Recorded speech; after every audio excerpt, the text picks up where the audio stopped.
everything's in the heat of the moment, I'm thinking about what I need to do in my car and what we need to do to be successful. There's two things that I'm very passionate about. That's my family and my race car. If you mess with either one of them, I'm subject to do something about it. You keep my daddy out of this loud man. Your daddy? Why the hell did you do that, Plan? Hey, everybody. Welcome back to the Orange Bumper Podcast. All right, we are back for episode number 4, season 2. It's been a little bit since we've sat down here. A couple races under the belt. Yeah.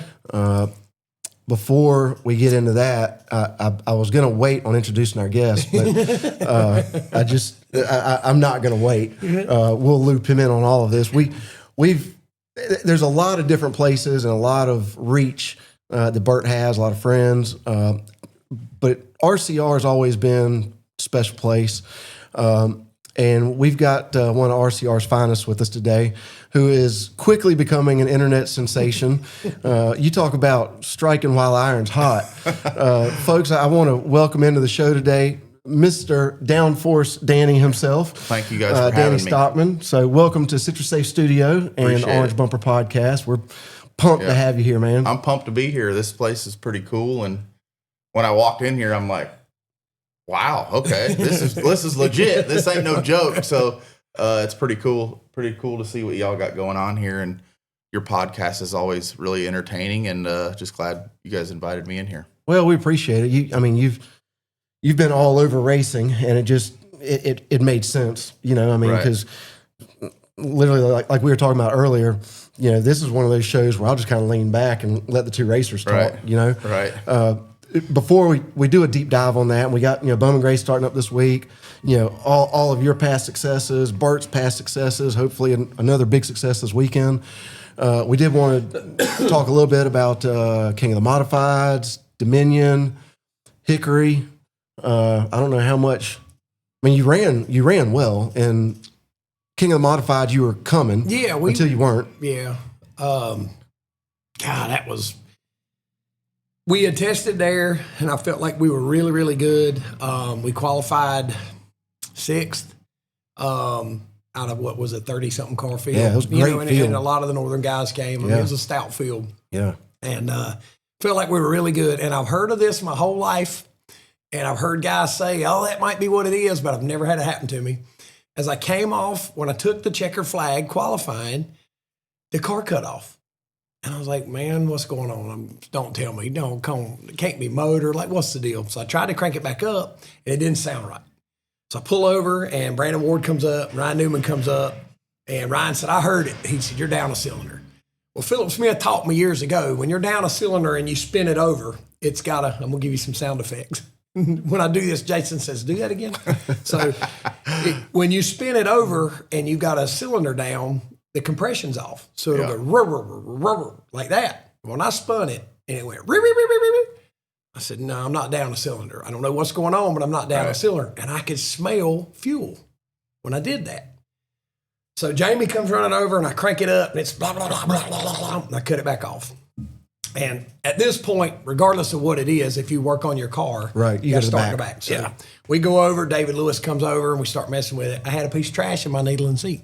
And I've heard old-timers say, oh, you got trash in your needle and seat. I've never had it happen. Finally had a piece of trash in my needle and seat. So what happened is that motor is a motor we bought from UTI. That was one of Rev Racing's K&N motors at the time. And when we took the fuel pump apart to check for other trash, it was a piece of rubber lining that you could see the little indentions from the steel braided fuel line. Oh, yeah. We don't run steel braided fuel lines. So whatever car that was in previous to ours must have had some trash in the fuel pump, sucked it through. So that was the beginning of what was a very eventful weekend. Started shotgun on the field. And by lap 34, I was running 14th. Kind of biding my time. Car was really good. I watch. You mean Jamie had that thing hooked up? Yeah, Jamie, we had it dialed in, man. So I watch another car come up and slam into another car, slam him in the wall. Well, I'm back out of the gas, and I'm watching him. All right, which way you going? And next thing you know, I get clobbered from behind, get turned around. I think, okay, I'm spun out here, but I'm still okay. I get nailed in the right rear. I drive back around, car's all out of shape. I can tell track bars broke, something's crazy. Well, on the Smart Tour, this is a rule that they changed years ago back on the one of the other tours we raced on, and it's similar to what Bowman Gray does. It's a red flag scenario where the cars are stopped, but they leave the yellow out to let guys get their car fixed, which I agree with. Okay, Yeah, I like that. I'm the reason they changed it because years ago at Hickory, there was one of those situations where we broke a shock mount, and the field was stopped while they cleaned the track up, but they left the caution flag out. Jamie changed it. We got back going again, didn't lose a lap. I think we ended up winning the race.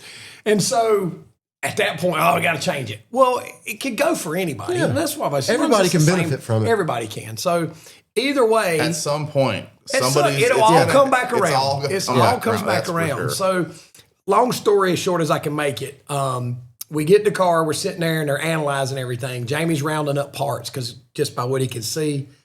As soon as they went back to yellow, we get the car in the air. Jamie puts a track bar mount on it, changes the drive shaft. They take the green as I hit the ground. As I come out of the pits, they're coming back around, the caution comes out. So we only lost one lap. So I changed the track bar mount and the drive shaft and only lost one lap. Ain't nothing wrong with that. So that was pretty, I was like, all right, well, we didn't really know exactly how bad it was. Front end was pretty bad. The rack eye, it had almost pulled the heim joint clean out of the rack. Like it had that much play in it. Front end's all out of whack. Ended up finishing 20-something. But it was disappointing because I know how good, we had a really good car that day. But yeah, that was crazy. But, it's funny because I see guys that bang up the front end and pull behind the wall and cut a tire, lose a lap or two, and take it to the hauler. And I'm like, people You just say, never man, I know. can't believe y'all put a track. But I was like, the race was still going. Why would you park? Like, Yeah, that's how I am. I can't quit. you can't quit. What are you going to do? Quit? I hate DNFs. I hate giving up. Like, Well, and you kind my of owe whole it to your career. sponsors too. Yeah, like to stay on the Yeah, track. but I'll be honest with you. You're right. You're right. But that's not what's on my mind. I know. On my mind is getting that lap This back is my and go- race. Yeah. We got to go. Right. And we fought hard, and there was a car that took the cone that was a lap down that shouldn't have, and then the caution comes back out, and he got the lucky dog, and we didn't. So there was a little, but we fought all day long. All day long. So instead of finishing, 30th, we finished 22nd, I think. Right. Yeah. And right now I think we stand 4th, 5th, 6th, or 5th or 6th in the points right in there now. So there's a couple points can matter at the end of the day. that was huge. Yeah, for sure. Yeah, so Slate got clobbered in that race. yeah, he did, man. And I got to give him credit. That interview on Flow was so funny. Typical 17-year-old. Yes. He was like, came in there 20 days later and cooked our day. Yep. I'm like, Yep. that's what he said. Yeah, I love he it. said the guy came in there 20 days later and cooked our day. I was up on top of the suite. I love it. Going into turn one, right where that wreck happened. And I had the drone up and I was watching y'all come out of 4 and I saw him and I saw you back off. And I was like, that guy's eventually going to do this. I was and waiting to Bert's see back which in way there. it was Yeah. going. Yep. And then I'm looking down like this as the wreck happens, and I see Slate, because Slate's getting ready to drill you. Slate got checked up and got drilled for And he's all but checked up to the point where he's kind of starting to exhale. And then whoever that guy was that still hadn't hit the brakes just plowed into I him. got one for you. All right. I got to talk to Slade about this, but one of these weekends, you're going to drive his car and he's going to drive your car. I've put Slate in my car on Saturday morning, and he hates it. Really? And I've driven his car. Okay. And it's me and Jason have done that before. Yeah. And we don't like each other's. Jason's car, I can't. It makes me mad to drive Jason's car. It's so tight. Right. And then Jason doesn't like my car because he says it's too free. Yeah. It's just a difference in driving styles. Right. So But Slate's is different than Slate's yours? Slate is driving style at Bowman Gray is a mixture between me and Jason. Right. Slate loves to drive in the corner deep, and that's Jason. Yep, and you Jason don't. wants You like to to get bury off it the in corner. there, get turned, and nail the gas. Right. And Slate's kind of mixture of the two. I like to roll out, set it, turn early, Yeah. and get in the gas early, Yeah, but not hard. I've noticed that. Yeah. But yeah, we've done it. All right. Well, We've done it. Slade, I was trying for you, brother. Listen, you know what's funny is people would say for years that Bert's got a whole lot better equipment than Jason, or Jason's got a better motor than Bert. It's all the same. It's all the same. All of our motors come from the same place. Right. All of our cars, all of our stuff is all sitting in there together. It's Right. all they're all three lined up. Right now, there's 7. Whatever. I remember there was But- like, I don't know, was it 3, 4, 5 years ago, where Jason, he had his shit together. There was one, he won, 7 race, Yeah. like 10 or 11 poles and 7 Right. races. Yeah, yeah. Jason's a very technical driver. Right. Like he's I like watching Jason because you can almost see, depending on what track he's at, like you can tell and comparing him to Bert, you can just see how, I don't want to say he's more smooth. Jason's car very, very seldom steps out. Yes, Right. correct. Very seldom steps out. Correct. He's a very technical driver, in my opinion. Dominion. What happened at Dominion? Oh, Dominion. I got to go back. We were. I thought we were pretty good. We were passing. We were passing the 45 car for 5th, I think. And we got together and I talked to him. I was hoping there was a replay. I talked to the guy that builds his car and I talked to the driver Saturday. And it's funny because the longer you race and it changes your mentality. Years ago, I would have just said, I don't need to talk to this guy. Right. But I wanted to let him know. I mean, obviously, he knows that I didn't spin him out for 5th. Right. You know what I mean? Right. But we had battled hard and we pit early and the car wasn't great and we got it to where it was close. And it was a 99 lap race. I ran my fastest lap on lap 86. Oh, wow. So we got the car where it was pretty good, but I got mired up in traffic. And Dominion's one of those tracks where track position is key. Yeah. The 45 car, not that he was doing anything wrong, but he was putting his car where I needed to be and keeping it rolling slow enough through the corner to keep it on the bottom to where I couldn't make a move. And I finally got a good run and I get to him. And when I'm there, he comes down and runs me on the flat. I mean, just racing. Racing. I wasn't mad. So we come back, we take the white and I give him a shot. And I got him up the hill and I drove under him. And then when I did, he came back down like I wasn't there instead of us coming off the corner. Right. And as he did it, I'm like, oh, whoa, whoa, whoa. You're thinking, whoa, whoa, whoa. And it did. And I had to, because he asked me, he said, why did you finish me off? I said, we're running 120 mile an hour. Right. When you hit my right front and you're coming this way, I have no choice but to gas up to go this way. Physics is in control at that time. And it obviously it cost him because he got turned around. But whenever that happened, I think 2 or 3 cars went by me too. So it cost us both. Who drives that? Max Hanley, I think's his name. Seems like I don't really know him. I know Kevin Orlando that builds his cars. I don't care. It doesn't matter who it is, but I hated it happen for both of us. But I ended up 8th. The way the day started and the way the first of the race started, we probably had a 12th place car. So we battled back and fought hard. It just, man, you know how there's days where you feel like you worked way harder than you should have worked to end up 8th. Yep. And then there's days where you breeze through the day and you win the race and you're like, man, that was easy. Why can't every day be like this? But it was, I love going to Dominion. God, it's one of my favorite tracks. And I did hit him up on the microphone when Bob Dillner interviewed me on Flow about the road course deal. I said, the only thing that make this any better is if we did a road course combination. So yeah, that was Dominion. Where else did Hickory last weekend. Hickory, we went out and practice, and I told Jamie, I said, don't touch it. I said, the car, as rough as Hickory is, as wore out as Hickory is, and abrasive, I said, the car feels like we're at a track with grip. That's how good the car is. As long as I've known you and been around you at the racetrack, I can count on one time how many times you have ever said that. Don't touch it. Yeah. And so we come in, we put it on jack stands, we put our mock-up tires on, which were our mock-up tires were our 3-lap tires from Dominion, so they weren't stickers. Right. So we knew we weren't going to be P1, but if you can be, 10th in top 10 in practice, they do the reverse order qualifying, so that puts you closer to the front. And we made a few adjustments, and I went out and I ran 2 laps, and I think P1 at the time was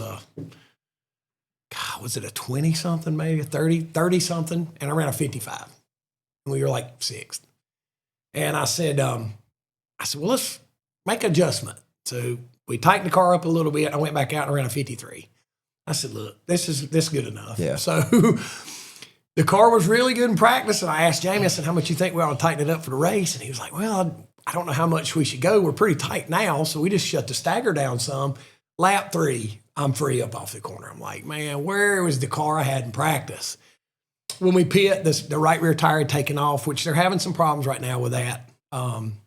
It's a roll of the dice. Nobody can explain it. We've tried different scenarios of how to blow them up, how to stretch them, how to air them, how much air to start with. That's that new American Racer? No, we're still on the Hoosier. We're still on the Hoosier. The wheeling tours on the American Racer. Okay.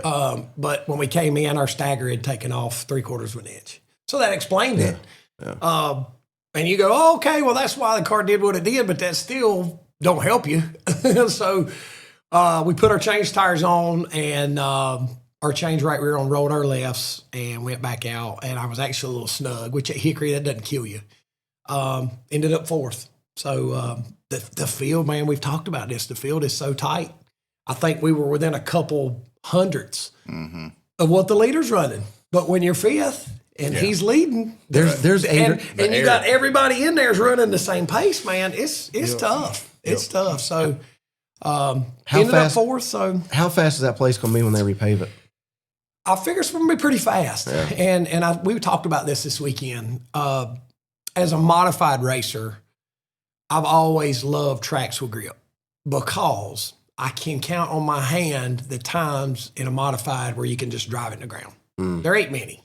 When they repave South Boston, just grit your teeth and drive it as hard as you want to. And then a modified dude, that's like sex. Yeah, right. You know what I'm saying? You know, it's getting after it. And you're probably driving it too hard. Right. If you slow down, you go faster. But man, I'm not slowing down because I can. Wilkesboro when they paved it. Dominion when we go. So Hickory, when they think, oh man, get pavement, man, that's gonna be awesome. But Hickory's one of those places I'm not sure. I'm not sure the character of that place and as good a side-by-side racing as it puts on. My hope is that it doesn't make it a one groove racetrack. Repaves make the playing field more even. I feel like it brings the field closer together. The car doesn't. Which a lot of times hurts the racing, though. Yeah, it definitely hurts the racing. It hurts the racing. For sure. Yeah. You want to see tire fall off, and you want some character in the racetrack and see that thing bucking around and moving around. Right. You want comers and goers. Yes, absolutely. Yeah. So anyway, they told me June. Somebody said June is when they're going to pave it. That's what I think. That's what Landon Huffman told us. Yeah. Pretty much has to be repaved, right? It's not really, dude. No, it's not. You don't have to Myrtle Beach ride. You know, like Myrtle Beach, you had to just quarter throttle, right? Hickory, you can push. You just can't burn it down. I just watched that ARCA race from a couple weeks ago when Derek Nealon was racing, and I'm like, holy cow. Now if they pave that, it's like rollers. It is. When you come off a 4 down low, it's like going over, like motorcycles going over the whoopties or whatever they call them. It's pretty cool, I think. But it's what makes it good racing, you know. And you can run side by side, and that ARCA race at Hickory is not going to be that kind of race if they pave it. Absolutely not. So now I say that to say that you never know. You never know, and you know, it may be just as good. I don't know, but Florence is one that I just don't know that I'd like to see it repaved, and Hickory is the other one. But you'll definitely be able to drive it hard. We got Wake County coming up that they've paved. Drive it in the ground. Yeah, I'm telling you, Wake County. I talked to Randy Renfro, who grew up racing there, and the gear that I'm not going to say what it was because I don't know if he'll want me to or not, but. The gear is close to what we pull at Bowman Gray. That Wake County race is, and you can correct me if I'm wrong, but I doubt there's going to be a whole lot of people there that don't have turned up front bumpers. I mean, there's going to be some tore up, but it is going to be a fan's delight. When I went there last year with Cars Tour, I'd never been. And as soon as I walked in, 5 minutes after I looked at that track, I was like, my God, we've got to get modified. I raced there one time before they paved it, and I wasn't a fan. I sat on the pole.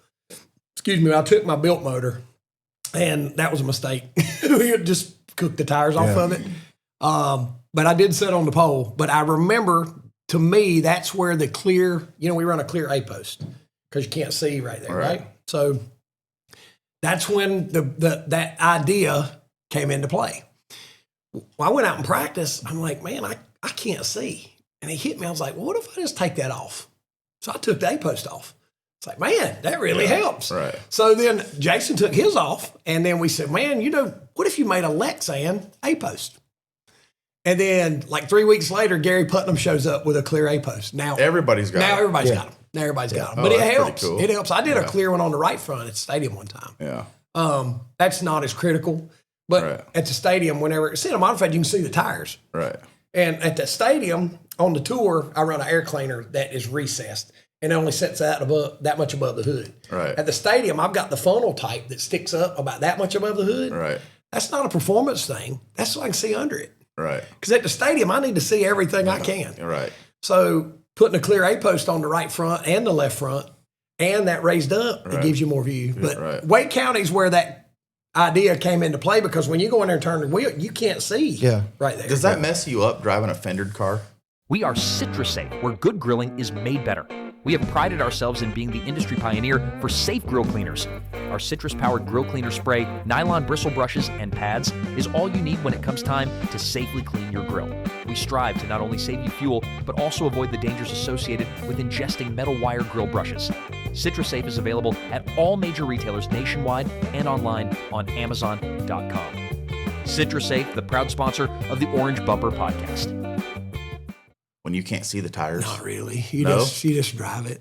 Like, I don't think about it. I'll tell you, I've told this story before. The first time I drove a late model stock, we were at Friendship when they paved it up in Elkin.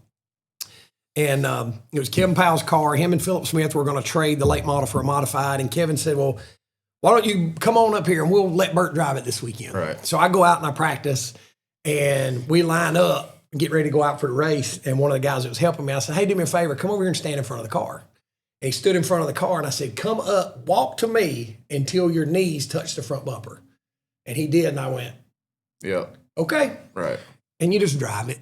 It's different. Right. But I don't know, maybe if I was younger and just starting out, it might make a difference. But to me, you just... So I grew up around super late models and late model style cars on the West Coast. And when I was at Martinsville, I like going and standing in the corner and watching, right? So everything that I've ever worked on has fenders on it. Well, when you watch a modified go down there and you want to talk about tire chatter, now I've been doing this my whole life. I seen some tire chatter at Martinsville. Oh, you talking about this past? Yes. Holy cow. Oh, yeah. Crazy. Yeah. Well, it's you 15 get that inches tire wide. chatter, and it takes a long time for that thing to quit chattering. But the thing about modifieds is they are so, because they're so light, and they got a 15-inch tire, they are so rear wheel driven that at the beginning of a run, you want that little tire chatter in the front, so that when the rear tires wear, it equalizes, and then you're good, lights out. Yeah. Because I can remember, and cars are a lot better than they used to be, but I can remember back in the day, if my car wasn't where I needed it to be, my saying on the radio was, caution comes out at lap 20. How's the car? It's way too good this early. Right. Yeah. That's what I would say. Car's way too good this early. Right. And then 20 more laps, I'm getting free. Yeah. So it amazes me when I watch full fender stuff. Right. Blaney this past weekend, they talked about how his car was so good, but it was on the razor's edge of spinning out because he was so free. Yep. That's just the opposite from us. Y'all start out free because you get tighter. Yes. We start out tight because we get free. So it's cool to see that the comparison between the two cars. A lot of the brake heat and stuff. Just builds the front. Yeah, and still a modified. The old saying in a modified is the left front's just holding the frame off the ground. Yep. And in full body stuff, y'all's left front wears as much as anything else does. The left front wears the most of any tire we have at Bristol. And we don't have that. We don't have that. Yeah, it's just... That's why we roll lefts when we pit. Yeah. When we pit, we put on a new right rear, and we roll left sides because essentially you're putting two new rear tires on the car. Yeah. But anyway, I guess that's enough recap. That's, I was glad to be, we were we needed a good finish, and nothing's tore up. Slate finished one without tearing anything up. It wasn't for lack of trying. He doored the fire out of you. Well, at it's Hickory. funny because I was pissed at him. Something happened and they checked up and we went 3 wide and I was in the middle. And we get to the corner and next thing you know, bam, I get body slammed. I look over and it's Slate. And I said, you little. So we get to 3. I run up and we get to 3 and he checked up and let me in line and I'm shaking my fist at him in the mirror. Yeah, you better. Yeah, I'm like, wait till we get home, boy. Yeah. Well, and then after the race, we were joking about it, and Jason was standing there, and Jason will tell you, when Slate's around me, he drives it way harder. So I'm thinking, I know that. When he door slammed me, I'm thinking, dadgummit, man, give me a break here. Right, yeah, right. So then Jason said, well, I'll be honest, that was more you than him. I said, what? He said, when y'all were 3 wide, and I cleared that car, and as I made my entry to the corner, Slate had already committed to the bottom. And he had to go down. And I know what he means. It's what happened with me and Mike Speedy. Right. It makes it look like it was my fault or Slate's fault. Right. What happens is when you see that guy coming, you try to give him more room. Well, that's what happened with me and Mike Speedy. I'm there, and as he's coming down, I'm trying to give him room. Well, what happens is my left front gets in the grass, gets into him, it makes it look like I dumped him. Mm-hmm. Well, what caused it is he's coming down, and I'm trying to give him as much room as possible. Right. So that's what happened, excuse me, with me and Slate. Jason said he'd already committed to the bottom. Excuse me. So whenever you started coming down, he's getting down even further and door slammed me. So me and Slate both finished. He ended up 10th. I ended up 4th. No damage, which was good leading up to Bowman Gray. And then Wake County's next weekend. So we needed a good clean night. So what you're saying is after this weekend, do you plan on being mustache free? I've had my Creeper stash. I've hid my what? Creeper stash. You don't like my mustache? Well, I was going to say, No, it looks fine with the beard, but when you didn't have the beard coming in, it was just the mustache, it was definitely Creeper stash. Matt Dillner said, if you're going to do it, shave everything else. And I shaved, like clean shaved, everything but that. And I was like, yeah, I can't do that again. Well, I saw you in Martinsville like that. I'm like, yeah, that's definitely Creeper stash. I'm sitting here thinking we're DOWNFORCE Danny and Mustache Myers here. Yeah. I mean, but anyway, the last 2 races, I've had my little cordless trimmers in my race bag. Oh, so you're willing to do it like at the track? I'm going to do it. If I win Saturday night, I'm going to do it right there. If they'll let me, I'm going to do it right there in Victory Lane. Yeah. If not, we'll do it in the pits afterwards. Well, somebody will claim you're cheating if you do that. Yeah, right. I've got an electronic device in my car. Right, right. Well, one of the things y'all both have in common, and correct me if I'm wrong, so you're 3rd generation racer. Yep. So having family lineage gets you where you are now. I hate to say research, but if I'm correct, didn't your grandfather try and qualify for the Indy 500? Yeah, twice. That's pretty. He made it once, and we thought it was only once, but during Christmas we did some more research because, like, I got some really cool stuff that I actually posted on my Facebook of, like, the invites from Indianapolis Raceway or Motor Speedway, like the entry blank, and that's cool. A bunch of cool old stuff. So yeah, he ran it once and tried to make it twice, and he was a midget sprint car racer in the 40s and 50s, pretty successful.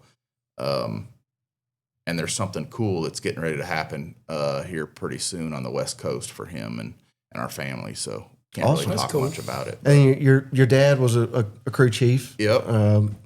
All over. Built all his own race cars, had a chassis shop where he built Gary Stockman Fabrication, where he built chassis and race cars. And then he crew chief for Rick McRae, the truck series. And then he actually ran Orange Show Speedway for a few years. And just, it's all I've known my whole life. I raced go-karts since I was 5 years old and raced super late models. And then I decided I wanted to just work on them for a living and make a living at it. And here I am today. So what got you to RCR? Like, what was your path to RCR? In 2002, 2003, I went to work for Brendan Gaughan in Vegas for Orleans Racing. And I worked there for 4 or 5 years. And then it was just time for me to move back east. And Rick Corelli called me at like 8 o'clock in the morning, got me a plane ticket. By noon, I was on a plane and I went to work for KHI, Kevin Harvick's. And I've been up this way my whole life, or my whole East Coast career, Winston-Salem, Carnersville area. And I worked there for 4 or 5 years with Hornaday. I was Hornaday's truck chief. We won a few championships, won a bunch of races, and then I got the call from Mike Dillon to be Austin Dillon's truck crew chief. So we built the truck program in 2010, and I was Austin's Cup crew chief, truck crew chief, Xfinity crew chief. We worked 5 or 6 years together, and I left there at the end of 2019 and went to KBM, Kyle Busch Motorsports, for 4 years. I needed to get back to winning. I was Austin's Cup crew chief in 2019, and I don't just race just to race. There's a lot of people that race on Sunday because they feel like they have to be at the top. Well, the top to me means winning. So if I'm not winning, I'm not interested in it. And I just don't do this just to compete. I do it to win. And I had to go back to winning races. And I went to KBM and we won 12 races. And I wanted to come back home to RCR. Richard and Mike Dillon and Austin and Ty are like my family, away from my family. And I just love it there. I think, people that understand the South, when you go to work at RCR, it kind of feels like that. Bert can attest to that. The mindset when you walk into that place, it's just blue collar grit, right? Yeah. And that fits me well. I think, And you do win every now and then. Yeah, we win. and I think championships. Yeah, right. I know how to be professional, but I'm also pretty blue collar and I'm a little bit rough around the edges, right? And I have a lot of intensity, and that place just fits me well. I got to say this. So Jamie's telling me about Danny Stockman. Never met you, right? Right. He's telling me about crew chief for Jesse Love, and he works down there, blah, blah, blah, blah, blah. So he shows up to the racetrack. First time I smelled you before I met you. Yeah.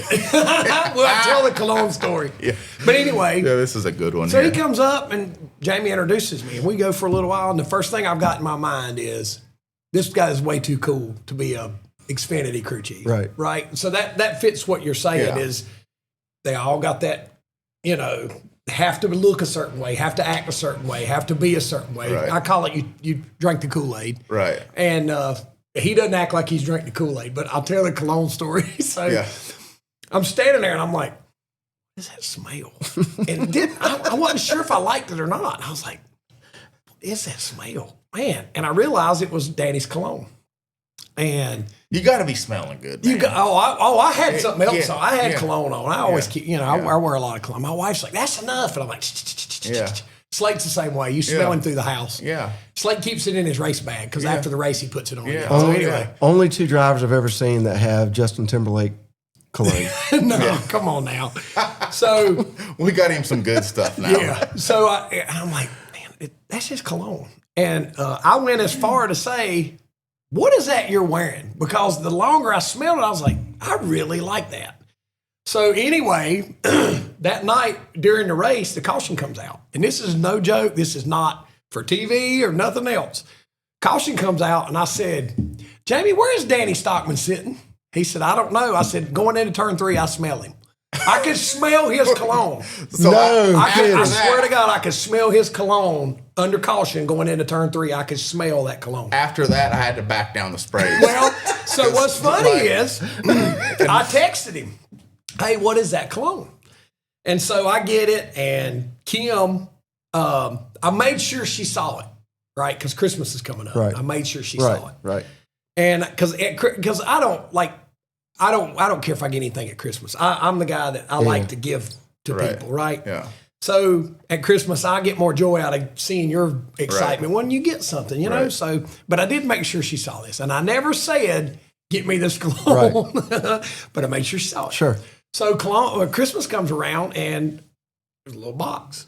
I'm like, all right. And it's coach or something else. I'm like, oh yeah, it smelled great. Yeah. I love I it. do I got not- it on today. Got it on I today. do not know where this conversation came from. That two Anyway. race guys are Hey, listen, if you're tough enough, you can talk about whatever you I want. know. That's exactly how I know. feel. Go So ahead. anyway, I'm trying to wrap it up here. So I get my Coach cologne. I'm like, oh yeah, it smells good. That's what I'm wearing today. So a little time, well, my 50th birthday was December 30th, right after Christmas. And she gave me that cologne. And I'm like, she's like, that's too much. So I texted Danny and said, I got my cologne. He said, 4 spray max is what he told me. Yeah, don't overdo it, bud. Like I'm telling you right now, you'll be like giving people headaches. That's some good stuff. So I knew he was coming today, so I didn't know if he'd have it on, so I wore my Coach today. Okay. But All right. anyway, that is no joke. Going into turn 3 under caution, I said he's got to be on the backstretch because I smell his Is that cologne. where you- That's is that the where you're first time sitting? I really met Bert. Is that where you were sitting? Yeah. Was on, I can't remember. He said he but didn't he remember. told me after the race, and I'm like, oh wow. But I did. I said, I need to back her down here. yeah. I said he's too cool to be a Xfinity Yeah. crew chief. No, I'm not- because he's just like us. Right, He's right. just I'm a as racer, real- like, man. Just a racer. this is all I know how to do is race. I got you. And I love it. Like I've been doing this since 2003. So, well, at this level, Yeah, right? I've been doing it my whole life, but I love going to work on Monday after a hard week. And we sucked at Bristol this last week. Really good in practice. You have those weekends to where you just, it tests your patience, right? We thought we were top 3 car in practice, go qualify, get in the race. The first run's okay. And the car just goes to shit. It's like, what happened? Yeah. It happened this weekend, but I literally got up, went to breakfast, went to the shop on Sunday, and was right back at it because I just eat, sleep this stuff, and it's just all I know how to do.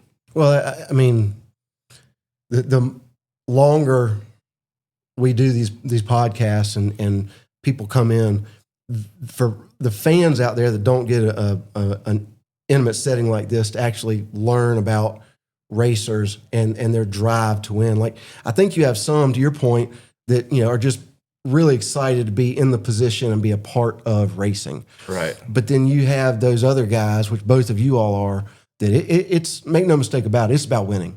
Yeah, It's I don't want to do this unless I have a shot. I'm just not doing this. It's not for the money. It's not for anything besides self-satisfaction. Sure. I have drive to perform that comes from within. I don't need anybody pushing me to be better. Like I put enough pressure on myself. Right. And there's not very many people like that these days growing up. I don't feel like, I think you have that too. Like you don't need somebody to give you motivation. Right. Someone will say, what are you motivated for this weekend? I said, Yeah. I'm like here, that aren't I? actually kind of Yeah. bothers me a little yeah, bit. When like, somebody, well, you're not. You know what I mean? Like, why would you ask me that? Right. Like every week it's a new fight. It's a new weekend. Last weekend at Bristol, I'm not even thinking about it. We go to Kansas this weekend. It's a fresh start, and I got to optimize the weekend and execute. And it's just how I am. But this is one of the bizarre industries or career paths where there is immediate attention for when you are good. Absolutely. Just the opposite when you're not. Exactly. If you work in a plant assembling things, or you're a plumber, or even a cop, you might get an occasional compliment. You did a good job. Right. Hey, but with you guys, like it's the highest of highs and lowest of lows. Like every week, Right. everybody can be looking at you saying you are the best. Right. Same discussion, they could also be looking at you saying you really Right. suck, Right. and you have to shoulder that. And Yeah, and it's hard. I can only It's imagine. hard. That's why, I there was many years when I didn't go on social media because it's like I don't like negativity. So when somebody's negative on me or who I work with or where I'm at, like I don't like it. I don't want to read it. Right. Because I know the effort that I put in, Right. and the drive that I put in to be the best. And when you read people beating you down, it's like They have no idea. you have no idea. Yeah. They have no Just idea. like what we have going on at RCR right now. Like our Cup program is absolutely struggling. Our Xfinity program struggled at Bristol. O'Reilly's. O'Reilly's program struggled at Bristol. And we have a Monday morning meeting at 9:00 on on Mondays. And I mean, Richard walks in there and looking at the disappointment on his face is like, to me, that kills my soul when you see that from that man. Like Richard to me is like the coolest dude, the baddest son of a gun you've ever seen. What he's put in to get to where he's at. And when you see disappointment on his face, it's like, ouch, like that hurts. So, you know, I try to think about that. Like, I don't want to see that man look like that. So I'm actually going to work smarter this week to make sure that, guess what? We execute perfectly. Right. And if I miss something, it's not from a lack of effort. Right. So it's but I couldn't do anything else. Like the intensity that you got to have to compete at this level, I could not have a normal job because I live off highs. Yes. And I'm going to ask you a question that I've been asked, and I'm sure I'm going to get that because I'm going to surprise you with it. Yeah. If you weren't racing, what would you do? I don't know. Exactly. Somebody says, if you weren't racing, what would you do for a living? And I'm like, I can't even fathom the idea of doing something else. Well, and it's because I live off of stress. I like it, I think. When you don't have that, you're kind of just like, I'm either on the go or sleeping. Right. You've got to always have something to chase. Amen. I have to have something to chase. Yeah. I can't sit around. Yeah. I'll tell you what Tom Brady said, one of my favorites. Adversity causes some men to break records. Yeah, guess what? That used to be in my notebook Are you before serious? I did not have computer. I love it. You fold up my notebook back in the day before we had used computers for everything. That was that exact quote that you just said was inside my notebook. I had in my setup book, I had a Tom Brady, a picture. It was like the old folders with the school, and it had the 3 ring, and I had that in the back. Yep. And it was a picture of Tom Brady. Yep. Yeah. That's crazy, the truth, Bert. though, man. See? I mean, listen. Are you going to make fun of me? Have you seen the Madison? Have you been watching the Madison? I love that show. Isn't that love awesome? that movie, yeah. Well, when Kim was asking me about it, because we watched the first episode together, and Kim, she'll be the first to tell you can't take her to a movie. 20 minutes in, she's asleep. Mm-hmm. Yeah. So laying in the bed at night watching TV, she can't make it very far. And I'm jealous of that because I lay there and stare at the ceiling and I can't sleep. Yeah. So we watched the first episode and she fell asleep towards the end and I'm waking her up. And then I went ahead and watched like 3 more. Mm-hmm. So I said last night, are we going to watch it? She said, yeah, I think I can get through an episode. I said, look, you're going to love this show. You need to watch that with your spouse. Yes, it has the Notebook feel to me. Okay, Yeah. People would say, "Oh, the Notebook, you're so whatever." No, it has that feel to it, and Michelle Pfeiffer is like, dude. The whole cast is great in that show. I think about. I'm gonna be careful how I got to be politically correct here. The non-Montana side of that show, right, is the part that's wrong with this country. Oh, absolutely. Completely disconnected from their family, The guy much less said, anybody else. Yeah, I got this horse and we roped it and blah, blah, blah. She looked at her mom and she goes, what did he just say? And I'm like, what? Where are you from? What planet do you live on? It's called The Madison. There's 6 episodes so far. It's a Taylor Sheridan. Yeah, it's a Taylor Sheridan. The Madison. You'll have to text me what it's on later. It's set in Montana. It's awesome. It's got Kurt Russell and Michelle Pfeiffer. You can't watch it and say, yeah, I understand. It'll make sense when you see it. What's that one? The Lioness? No, there was another show I was watching.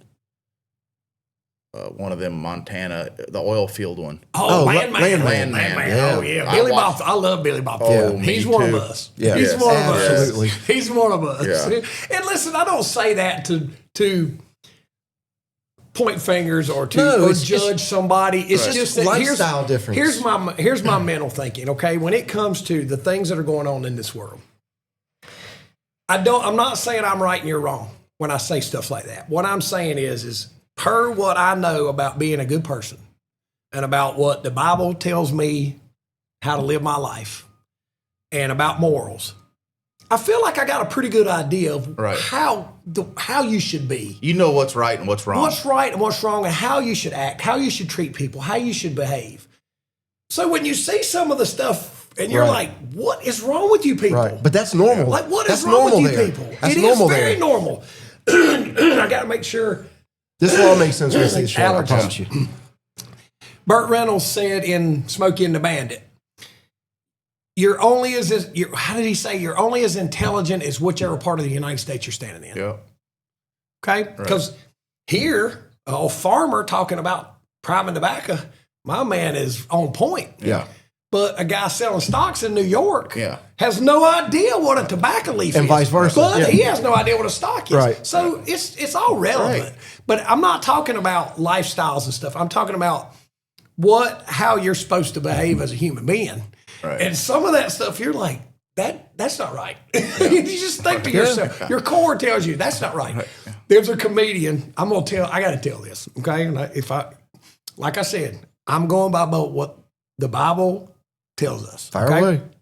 away. It's not a sermon, but there was a comedian, and he's talking about abortion. And he says, something inside of me tells me, that ain't right. That ain't right. Okay? And he's having a debate with somebody, and they said, well, it's not a baby yet.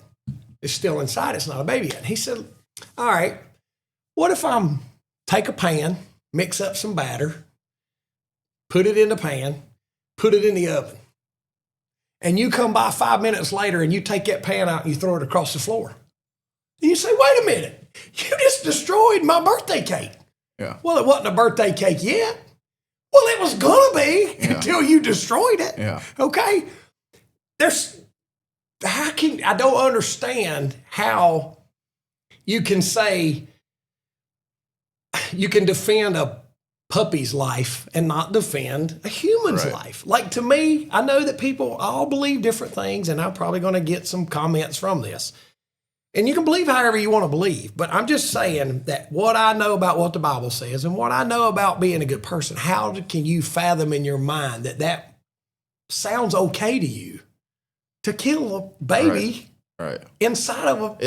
I think it just... You know what I mean? And I know that this is not one of them It's where kind of you're shows. raised and how you're raised and what part of the country. And I you're in. know I feel got like off on a it's- rabbit hole there, but my point is some of the things you see and you hear this day and time, Right. it's just like, Well, holy cow, dude. There's it's stuff pretty going on crazy. now that 20 years ago, if you'd have told me there's gonna be people testifying in Congress that men can have babies, I'd be like, okay, that's a drug addict.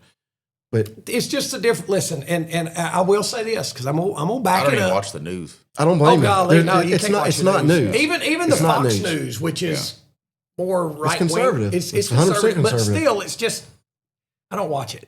Yeah. I did hear somebody say that don't try to raise your kids like they're Opie Taylor because the world we live in is not Mayberry. That's a fact. So there's a point to that. So I kind of get that. But at the same time, I went to Max's, and I hope I hope Jason and Max and their family don't take offense to this because it's not their fault. It's not anything they did. But Max's ball team is 10, 11-year-old kids. And every time something didn't go their way, they're throwing their glove, they're throwing their helmet, they're throwing their arms in the air, and they're mad, like throwing temper tantrums. And I'm like, in 30 years, this is what's going to be running this country. That's troubling to me. Right. So I'll go back to the shop. I'm telling Doug about it. Doug, that helps me. Doug is a big baseball fan. He's 60-ish years old and nicest person you ever meet. Doug used to coach a little league team in Germantown. And he said he took this kid under his wing, had to, bought him some cleats, and he's working with this kid. And the kid strikes out. And he turns around and looks at the ump and says, F you. The ump comes to Doug and says, hey, I just want to let you know this kid said this to me. He said, I kicked him off the team on the spot. Yeah. On the spot. Well, Yeah. To me, that's right. That's what, and going back to that show, You got to teach them a lesson. and I'm not going to ruin anything about the show, but on the Madison, you remember when, have you seen all 6 episodes? yeah. Okay. Yeah. When the mama and the oldest daughter are riding in the car and she's telling her she's cutting her off, and she said, what have I done to make you hate me Yes. so bad? Yeah. She said, you don't understand. This is the most love I've ever shown you. Yeah. Well, Because she was that's right. cutting her off. Yep. but That's what's wrong Trying with to this help. country is, and I told him we were sitting there, it was The funny because we mindset's were talking completely about, wrong. we got to get back to racing, but we're watching that ball game the other day, and I said, this all started with participation trophies. That's where this all started. Well, it does, but and this kind of brings us back to racing. There's lack of accountability. And one of the things I was going to ask you about is, you typically work with younger drivers, or at least, recently. Yep. And I think everybody at this table agrees that the younger drivers today are influenced much differently than the younger drivers, a generation ago. Absolutely. And with the driving over each other, driving through each other, there's got to be accountability at some point in time. And I don't know. And I was telling Bert yesterday at the cars race, I was flying the drone down there in Nashville, and Junior was running the race and was trying to bring a bunch of attention to the racetrack. And he's in a bad position because he owns the series, he's racing in the series, but he's got team owners that are there spending a bunch of money, guys running for points. Where does he fit in? All these things. And the first half of the race, he's just back in the back. Second half of the race, after the break, he comes alive. And he catches Carson Lofton, who's a talented race car driver. And Carson's car obviously was not good. And Junior spent a solid 20 laps working Carson. I mean, changing his line, just everything. Never touched him. Right. Finally spends about 2 laps completing the pass, just master class on how to pass. Yep. And I found it interesting that you were the one that got paired with Cleetus, because he's not young like, some of these up-and-coming drivers, but he's experienced young. Yes, so absolutely. I think that like zero full circle experience. makes sense for you to be the one kind of, tutoring him or teaching him. Yeah. I just, the kids, it's back to what Bert was saying. It's how you're raised. There's series that are teaching these kids how to race properly. I grew up racing sprint karts, go-karts, road courses. Yeah. And I'm still into that. I have a garage at GoPro to this day. When you race those, there's a bumper on the front that if it gets knocked in, it pushes in. So if you've hit somebody too hard. Well, if that bumper gets knocked in, guess what? You get disqualified or get knocked back so many positions. That teaches you how to race. There's accountability. There's a lot of racing. They don't enforce it. I don't know. Like Jesse, for instance, like he is super, super clean. He doesn't tear any cars up. He's almost too nice. And then you get some of these guys like Carson Hocevar. I think he's a badass. I really do. I love the way he races. He does, I don't think he does stuff on purpose, and he has done some bad things. Truck racing, think of 4 years ago, turning left, hooking people in the right rear. Okay, I think he's learned from that, and that's what we don't need. But hard-nosed racing, I'm okay with. Oh, absolutely. Wrecking somebody, Martinsville type wrecking people, just shipping them out. I don't believe in that. That's not how you race. Yeah. Couple more steps. How's it going? Are you me? Yeah, I'm you from the future. Well, hold on, let me shoot this deer real quick. Yeah, that deer's gonna wind you because you didn't use your limit shield. Told you so. Anyway, I got a jet. Just remember to use your limit shield. Oh yeah, and if Mike asks you to go to Tijuana, don't go. It's whatever the fans want at the end of the day. It's what fun do they entertainment. want? It is. Well, do you think NASCAR and what you do is more professional sports or more professional entertainment? I I understand one goes with the other, but I guess it's entertainment, but these drivers are fit. They are in shape. Like my driver rides a road bike many miles a week, is sponsored by a road bike company. He's at the gym every day. But it is entertainment. Absolutely. But it's not, you can ask Bert about running 500 miles at Martinsville with his cool suit, boiling him. And it's like all you can do just to get out of that car when I couldn't when get out things of it like fast that, enough. when things like that happen. You look like hell when you got out of it. Well, we talked about this. I Yeah. found, and Danny was like, Yeah. "Oh yeah, you're right. Yeah, Whenever it's those go not- bad, it's worse than it's not worse having it than on at not all." having And it. Oh, wow. 50 laps in, mine quit working. Yeah, you can't, like, it just melts you down because it's actually hotter than your core temp. It's not good. They make a tool now that you actually plug into it that'll push all that fluid out of that shirt. Oh, to keep it from. Well, Yeah. that's good. Because somebody, who was it? Almondingers went bad at Coda, I Yep. think, and he was in rough shape getting. Yeah, in. it'll cook you for Well, sure. So who approached you to let you know, hey, you got Cleetus? Well, so my car chief, Robert Stramiska Bug, is the crew chief on that car when he races. Robert Bug is his nickname, has been a best friend of mine for years. We started working together in 2003 at Orleans Racing together. We're both the same age. We grew up the same. We're both from California. And he's actually the crew chief on that. But I'm kind of mentoring Bug on the crew chief side and helping Cleetus Garrett learn what it takes to do this. There's so many things that he does not know. You know, a lot of these kids nowadays, they start racing when they're 5. They learn all there's so much data. There's so much that goes into this that people don't even realize. Cleetus is 30 years behind on all that. So we're trying to speed up that process. He really wants to do this. And I think, you know, you can look back. My specialty is working with the young guys and teaching them the ropes. So that's what I'm kind of taking him under my wing and going to help him as much as I can for sure. I've noticed on a lot of the social media clips that just it's like they go nuclear as soon as they hit the interweb. Like you don't pull any punches. Like you're not soft with them. Like No, you're just straight absolutely up. not. Like I mean, but that's what he needs. Yeah, and any of my drivers, like I'm real. Yeah. Like all my kids that I've had over the years, we're all super close still to this day. I talk to all of them. And I build that bond with these young guys. It's a trust thing. These kids, these drivers trust me because I give them everything that I have. I teach them everything that I know. And they're literally like a son or a girlfriend to me. Like we're that close. So it's super important to gain that bond.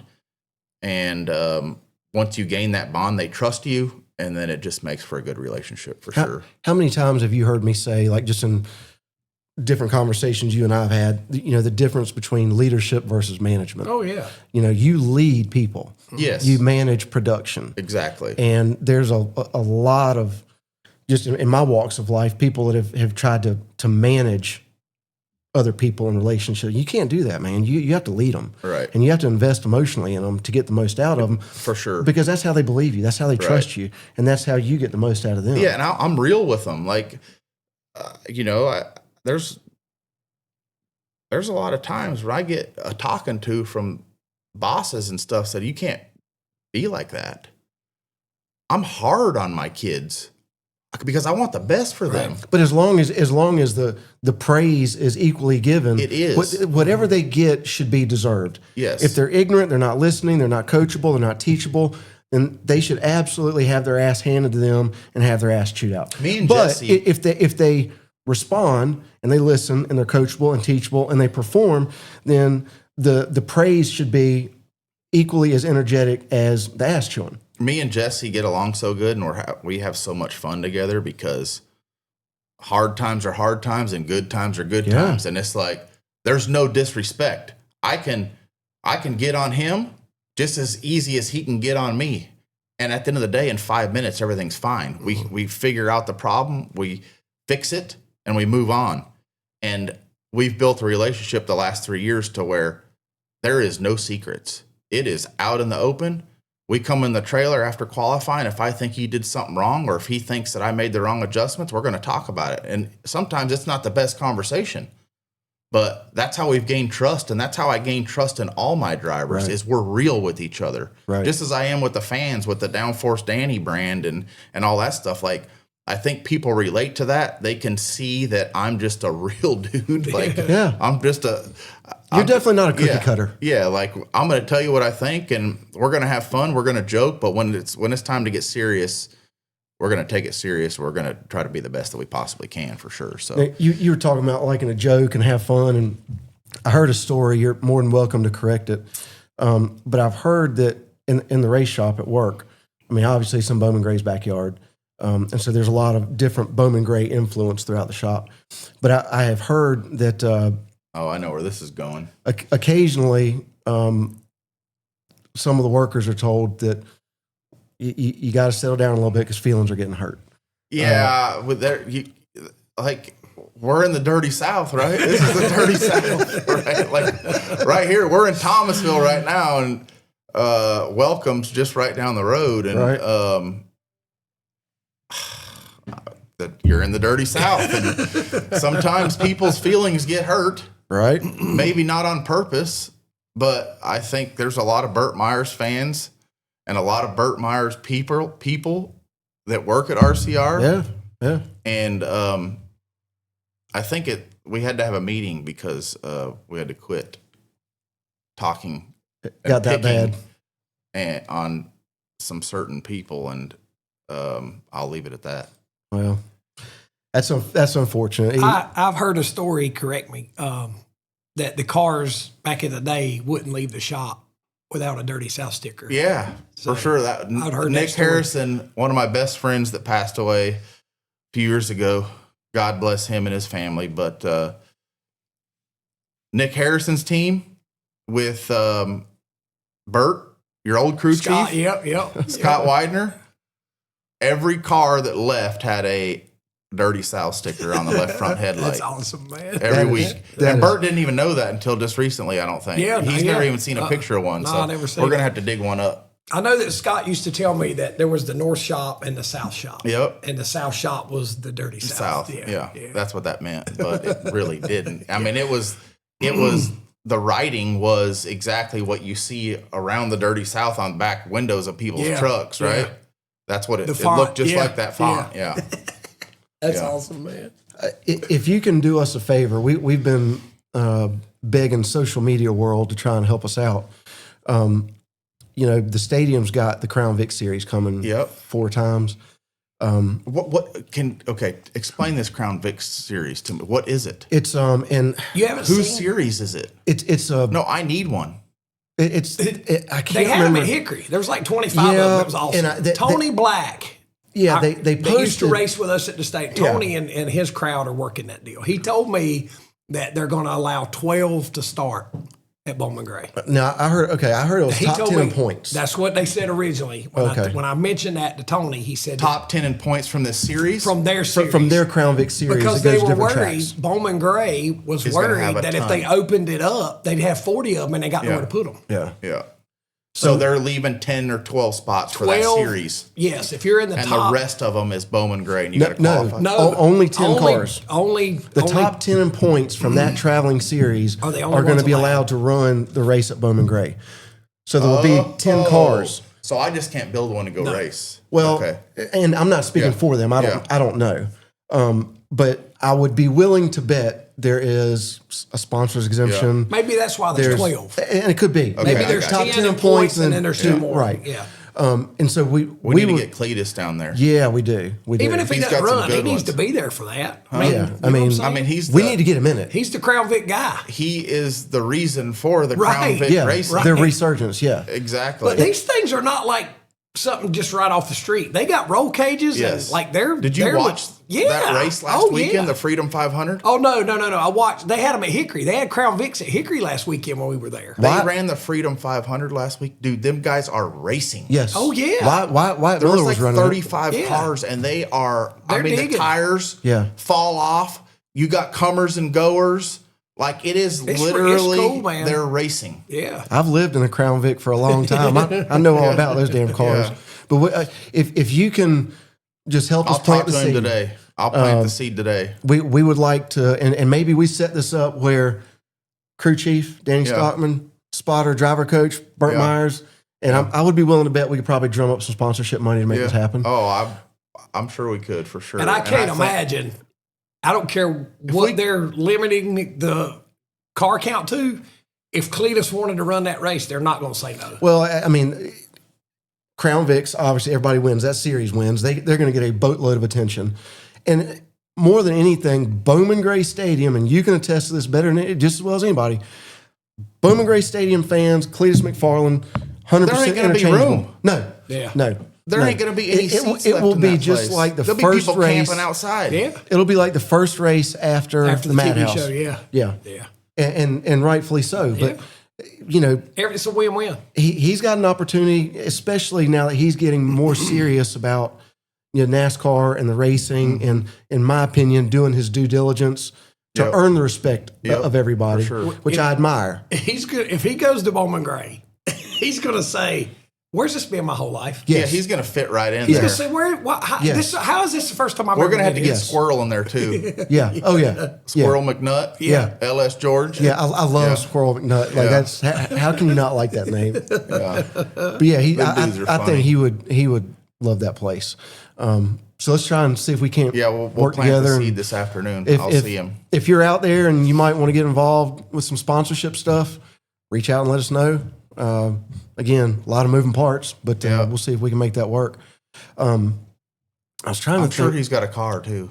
I would imagine he's probably got an. He's probably got one that turns really good yeah, too. yeah, it might have a button or two in it too. Yeah. I mean, hard to say, but Yeah. so what? And this is a completely off the wall question. So, what would have to happen for Bert to drive an RCR car with you, crew chief? I mean, I know you're with Jesse. I get that. What would have to happen? Let's say it's a clash race, or it's a, Jesse goes to Cup, and you decide you don't want to go with him. I don't know what your plans are. Right. You want to stay down. This becomes available. I know there's a lot of qualified drivers out there. I'm not saying a full season, although I do think he would perform very well. O'Reilly car? An O'Reilly car, yeah. Yeah, what would have to happen? I mean, other than, money, if that became an option, would you go to the man himself and say, I want this crew Yeah, chief we've position? already talked about it. Like I want Bert to get a shot at driving a good O'Reilly car. I think a place like Martinsville, a place like Richmond? Richmond, if we went there, a place like Wilkesboro or something like that, he deserves it. By God, why? Like all these, what's the dude, Lee Pulliam? Like, guys, let's get Bert a shot in an O'Reilly car.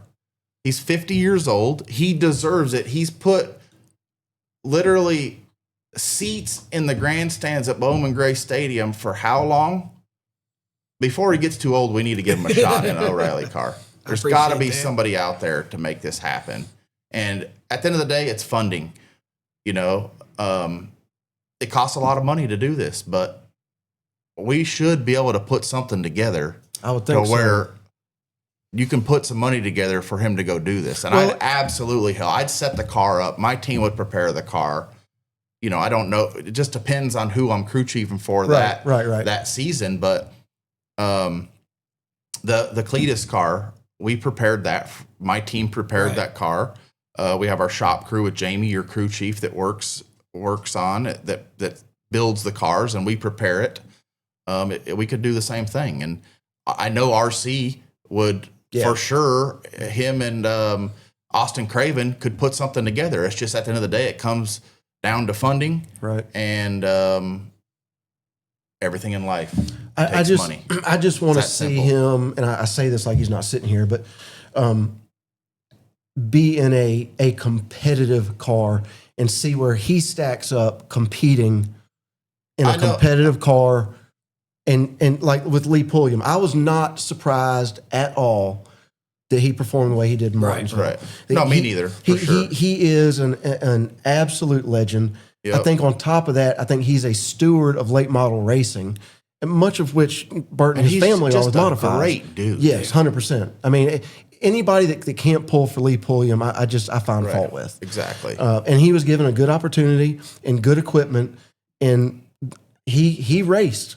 I mean, he was there at the end. Right. He missed a shift. Yeah. So what? Like if that's your conversation after that race, man, like you missed the whole story. If he raced more Xfinity races, he ain't gonna miss no more shifts. No. Right. No. He ain't used to that Danny transmission. Hamlin missed a shift that same weekend. Right. Yeah, and he's not used to that Right. transmission. That it's just different. Yeah. Like I believe, I love it when short track racers get the opportunity to do it. Dale Jr. gave Josh Berry the opportunity. Mm-hmm. He gave Lee Pulliam this opportunity. I'll bet you're going to see Lee more. Yeah. I bet you will. You should. But at the end of the day, like Burt Myers needs an opportunity. Richard would 100% give him the opportunity if we come up with the Just funding. have to get the funding. Yeah, I mean, I believe that the short track racers should get the opportunity, especially when they're getting older. Like these guys have made this sport what it is today, and they deserve an opportunity for sure. Well, and they're not going to tear the car up. They're not going to go out there and be a dumbass. Right. They're going to race. Right. But they're not going to be stupid. They're not going to embarrass you. They're going to they're going to be good stewards of the sponsor's money. I mean, we've got a good friend of ours, Jason Tutterow, who was on the back of Lee Pulliam's car. Yeah, Carolina Drilling. And I've known Jason forever. His birthday's coming up, and I texted him after the race, and I was like, "Man, Carolina Drilling, you got your money's worth." Yeah, and he was like, "What are you talking about?" Yeah, he sure did. He's like, on top of us being friends, like he's a solid dude, man. Like I'm proud to support him. Right. And that's where the funding gets maximized. Right. And so I've always wondered how that worked. I'm just a retired state trooper, so I don't know how all these deals come together. I mean, Bert's 100% in the fold at RCR. Like him and RC talk, him and Craven talk. Like he's in the fold. Something could happen, right? It wouldn't take much. We've been working on it, but like you said, it's all just about the money. It's funding. It's the money.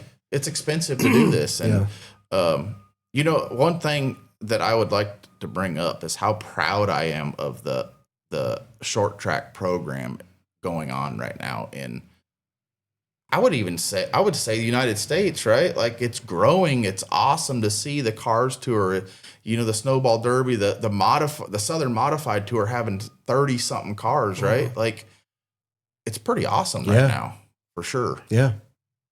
They put on a good show, and I think a lot of the right people are running these series.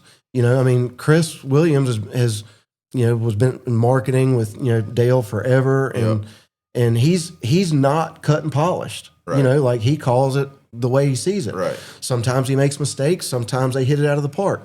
Like with Cars Tour, Kip Childress. I don't know how you get a better person to run a tour than Kip. Right. And they've got good funding. They've got good influence. And then Harvick spends as where Junior might spend more of his time on the East Coast cars. Yep. The Harvicks go out west. And have really grown that out west. And I think that's what's important, right, to bring up. Not to interrupt you, but the people, Kevin Harvick, Dale Jr., Jeff Burton, who else is involved in the Cars Tour? These guys. Justin Marks. Marks. These Jeff guys. Burton, he involved too. Jeff Burton too. Made their living racing cars. Okay? They worked their way up. Now they're working their way back down, and they're giving back. Yes, 100%. That's what has to happen. In this sport. Yeah. These who else? Kyle Busch. Who else? Denny Hamlin. I hope those guys continue to do the same thing when they're done and they retire. Yeah. Giving back to what gave them their lifestyle and got them to where they are today. Because if we don't, I don't know who. Kids nowadays aren't growing up just wanting to be race car drivers. It seems like they want to, to stay in their phone and stuff like that, So I hope that this continues because it's awesome to see the last 3-4 years. It's pretty awesome. I enjoy the Legends cars. Yep. I think Legends cars put on some of the best racing that there is. Absolutely. And it's a good, affordable way to get into it. And a lot of talent has come from Legends cars. Yep. I like watching them at the stadium back when K&N East used to come, and we'd have that whole circus weekend. I used to like watching them race. I'm surprised they don't race there. Well, they had talked about. I got a feeling you're going to start seeing some series coming over there since NASCAR's involved, and the softball's up now. Well, they had talked about moving the summer Legend car heats. around there would be You talking about so the legend fun. cars? Yeah, Oh, I legend thought you meant cars so fun. Yeah, I think. Yeah, oh yeah. When they did those is when we had another series come in. Okay. What they would do when K&N came, Right. they ran the legend cars and K&N on Friday night, Right. and then they did the regular show on Saturday Yeah, night. okay. Something similar to that. So I think that's when you might see something. They had talked about moving that summer heat from Charlotte to Bowman Gray on Fridays and running Legends and Bandoleros. But then when we had Gray here, he was saying, which I hadn't thought about, at the summer heat, their pit passes pretty much cover everything because the track already has, safety crew and fire and EMS and all that stuff. But to do it at the stadium, the gate itself is not going to cover everything. Right. And it wouldn't be Feasible. No, it wouldn't. Yeah. But who is going to be the national series that comes to the stadium? Do you know anything? It'll be ARCA? I don't know. I mean, they just went to Hickory, so I can't imagine that Bowman Gray wouldn't be on their mind. You think the Clash is going to stay? I don't know. I don't think it does. After that personally, I deal don't think it last does. year, I think that the first year was so great. Yeah. Weather was great. Everything went perfect. And then this time was so bad. I think that there's too many variables, like weather and stuff that You got to go somewhere where the weather's good. I think, I'm afraid that's the case. I mean, as bad as I would hate to see it leave Bowman Gray, I think New Smyrna would be. Yeah, if you go south where you could, New Smyrna would be good. But we've talked about this before. As far as the legal side of things, the Cup cars can't get on the track without softball, safer barriers. Safer barrier, whatever. I call it softball. It's not. Yeah. It's not soft. But it might be softer than concrete, but it's close. Well, I my gut. I haven't heard anything at all, but my gut says it's probably not. it's got to get somewhere warmer. Yeah. So, since you call it the way you see it, and I asked some of our guests this, in the 30,000-foot view of what is NASCAR, and considering what you were just talking about the short track popularity right now, what do you think big NASCAR needs to change or do differently to get the Bristol seats filled, to get the energy back? I mean, I still think NASCAR is a good product. I have my own opinions, but I'm curious what yours are about what I think it's funny. We asked Kyle Busch this. I said, if you were the CEO of NASCAR for one day, what would you change? And he said nothing, because the next day they changed it all back, which I thought was a pretty brilliant answer. But if you could make some changes, and I'm not necessarily talking about the setup of the cars, 30,000-foot view, what would you change? So the number one thing that I would change right this second to make it bigger would be go global. Okay. We got to get outside the United States. Formula One is so big because it's global. We need to, in my opinion, there's a lot of product getting dispersed too quickly. It needs to be spread out, less product being dispersed, and it more global, meaning that we can't go to, what are the races? So you can't go to Rockingham this week, then Bristol, then Martinsville, then all these tracks in this region and expect the fan base to be huge everywhere, because it's just not going to happen. Yeah. They need to be spread out. You need to go here where it's a different fan base, right? Like, Don't you'll pack the place. oversaturate. We're oversaturating.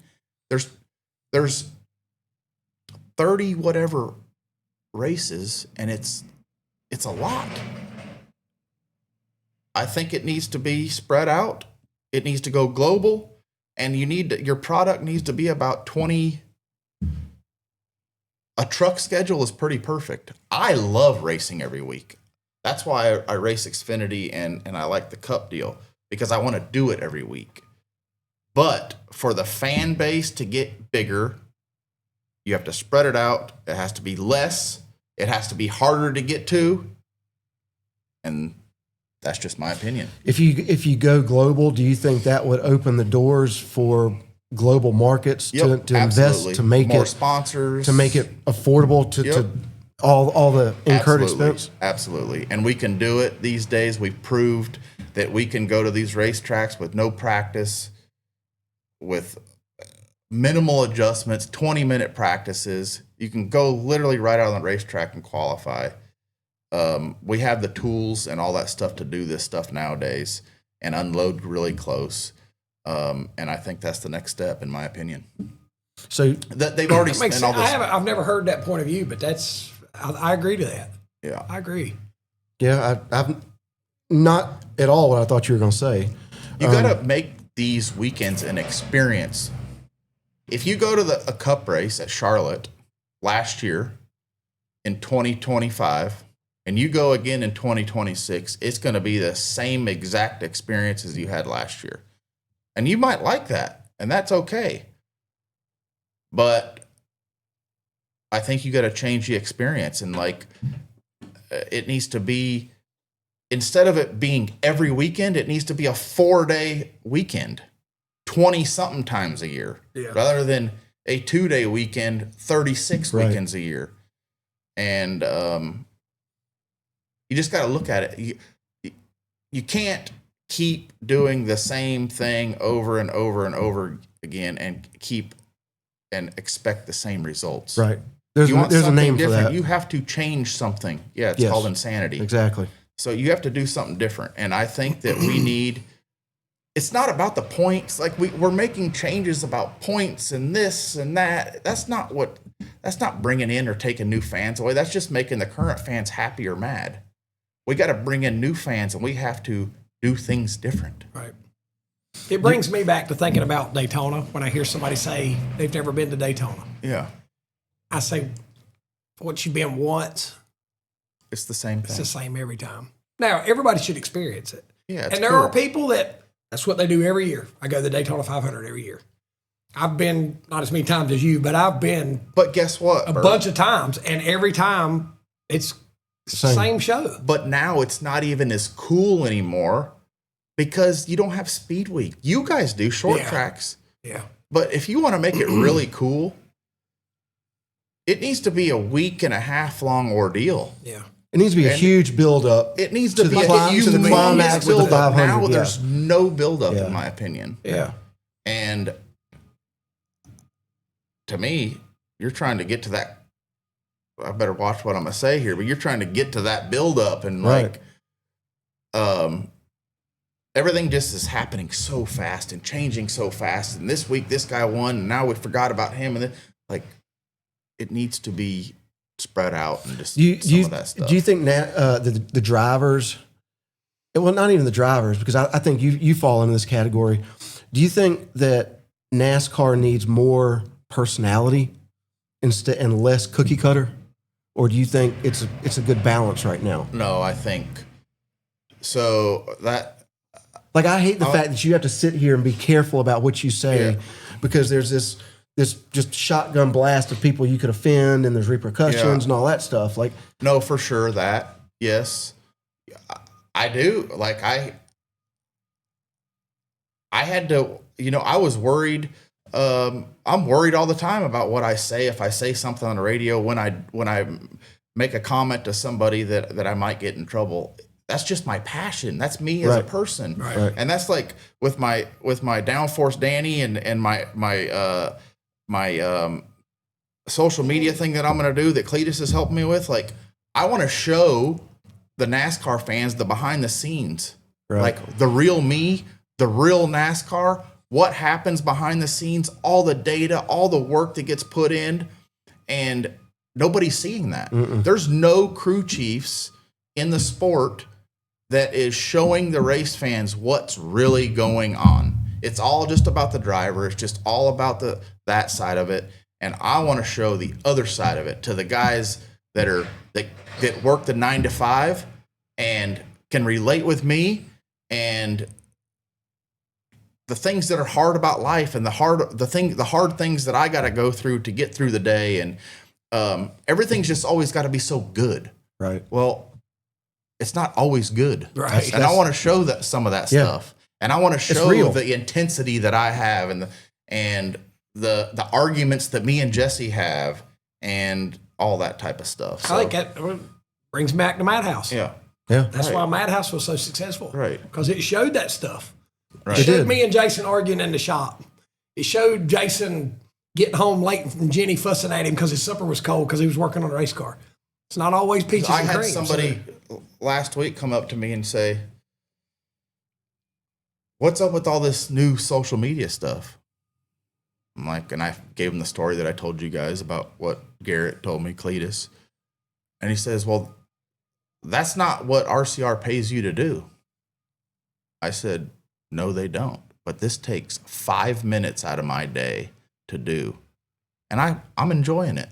And I said, I want to show people behind, I want to show the race fans what's really going on and how this whole product gets put into the Saturday final product. And it was like, it kind of caught me off guard. Like, that's not what RCR pays you to do.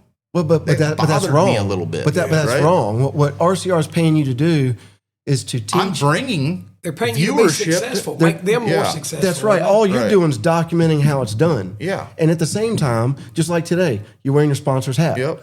You know, like, yeah, is RCR paying you? Is what you're doing right now helping Jesse Love win a race? By definition, no.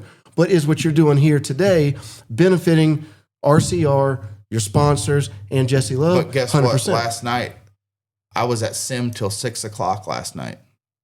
I had an hour drive back to Welcome. I was at the shop till 8:30 so that I could be here this morning at 9. I'm going to put in the effort. It might not be from 7 to 4, but you're going to get the work out of me, Right. whether it's from 6 to Right. 8:30 or whatever. And your you record, understand and what your- I'm saying? Your record supports that. I'm not going to slack That's and right. just say I'm going to come to Right. Bert's podcast and, you know, Yeah. Screw off. Right. You know, it kills Right. half my It's- day because I'm right. going to the podcast. Right. right. Right. I'm going to, when I show up to Kansas this weekend, guess what? I'm going to be as prepared as I can possibly be to Right. make the right decisions for the weekend. Yeah. And What time do I y'all don't- race? 7:30. So you won't be able to watch the stadium race on Flow. Nope. But I sure will on the way. I sure will later. Well, I think it's If you make it through that, watching that replay before you hear about what happens, I'll be really surprised. So, but the weather's supposed to be crap. It might rain. Like Friday's out supposed to there? rain out. Like 52 degrees in Kansas this weekend. And that's really cold. I think we're sunny and 92 on Saturday. 92, so I just think whatever, like this whole Cleetus thing, okay, it's huge right now. It is blowing NASCAR up because of one person. You know why they like this one person? Because he's real. And he's just like us. He's just like the 9 to 5. Yep. And he makes cool, funny videos. He's relatable. And everybody can relate to him. yeah.